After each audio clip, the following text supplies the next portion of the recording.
Part 2. I immediately started for home, and upon entering the yard gate, out came Mr. Covey on his way to meeting.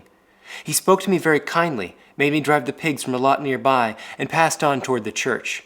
Now, this singular conduct of Mr. Covey really made me begin to think that there was something in the root which Sandy had given me.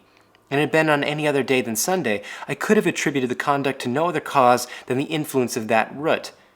And as it was, I was half inclined to think the root to be something more than I had first taken it to be. All went well till Monday morning. On this morning, the virtue of the root was truly tested. Long before daylight, I was called to go and rub, curry, and feed the horses. I obeyed, and was glad to obey. But while thus engaged, while in the act of throwing down some blades from the loft, Mr. Covey entered the stable with a long rope.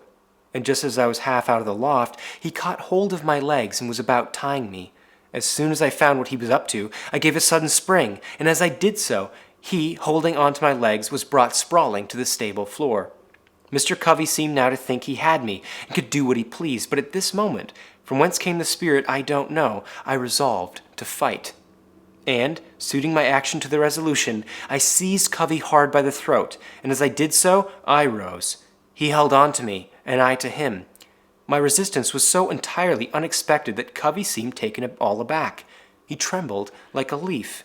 This gave me assurance, and I held him uneasy, causing the blood to run where I touched him with the ends of my fingers. Mr. Covey soon called out to Hughes for help. Hughes came, and while Covey held me, attempted to tie my right hand. While he was in the act of doing so, I watched my chance and gave him a heavy kick close under the ribs. This kick had the effect of not only weakening Hughes, but Covey also. When he saw Hughes bending over with pain, his courage quailed. He asked me if I meant to persist in my resistance. I told him I did, come what might, that he had used me like a brute for 6 months, and that I was determined to be used so no longer. With that, he drove to drag me to a stick that was lying just out of the stable door. He meant to knock me down, but just as he was leaning over to get the stick, I seized him with both hands by his collar and brought him by a sudden snatch to the ground. By this time, Bill came. Covey called upon him for assistance.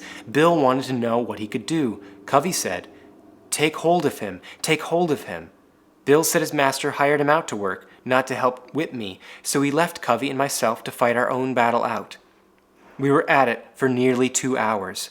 Covey at length let me go, puffing and blowing at a great rate, saying that if I had not resisted, he would not have whipped me half so much. The truth was that he had not whipped me at all.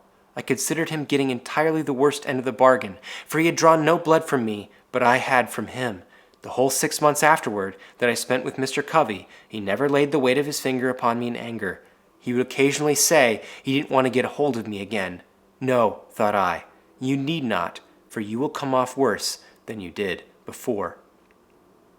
This battle with Mr. Covey was the turning point in my career as a slave. It rekindled the few expiring embers of freedom and revived within me a sense of my own manhood.